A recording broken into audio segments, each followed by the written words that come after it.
Les gars, tout simple pour trouver l'Outlander sur Fear and Hunger. C'était un des derniers personnages qu'on n'avait pas vu. Avec le mock-up book, vous montez. Donc le mock-up book, vous connaissez maintenant. Hein, la vidéo elle est disponible sur la chaîne pour le récupérer.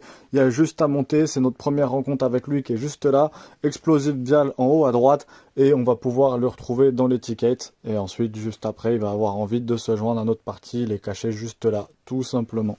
On a vu comment bien commencer avec le mercenaire, on a vu comment bien commencer avec le Dark Prêtre, et là on voit comment bien commencer avec l'Outlander dans Fear and Hunger.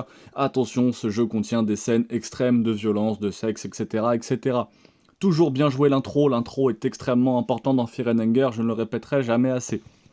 Donc on commence avec l'histoire effectivement de l'Outlander qui lui cherche le garde afin de se venger. Le garde est en équipe avec la chevalière et ils auraient massacré toute sa famille, donc lui il veut se venger. On conseille, merci à Frappolo94, hein, je me suis vraiment inspiré de lui pour ces vidéos, lui il conseille plutôt de commencer avec l'arc et les flèches plutôt qu'avec l'épée. Donc on va suivre son conseil, on va plutôt commencer avec 5 flèches, du coup c'est 5 ou 3 flèches et avec un petit arc qui est fourni donc en choisissant la réponse du dessus, effectivement. Et puis on peut bien sûr se douter que si la chevalière et Griffith, le garde, ont massacré sa famille, lui il veut se venger. Et bien sûr c'est encore grosse référence à Berserk je pense.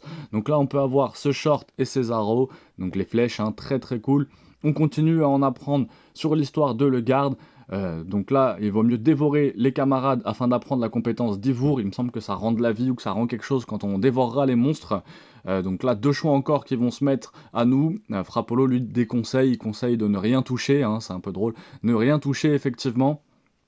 Et de finir avec le dash, donc chaque personnage peut avoir le dash, hein. Merci pour le petit commentaire, quelqu'un qui a commenté ça sous une des vidéos. Effectivement, chaque personnage peut avoir le dash, c'est pas juste le mercenaire comme je le disais, et donc là avec dash ça donne quand même un avantage considérable pour l'intégralité de sa partie. Vous voyez, je vais même sauvegarder ces paramètres et les enregistrer afin de faire une partie comme ça avec l'Outlander. Abonnez-vous, pouce bleu, une vidéo par jour sur le lore de Fear and Hunger.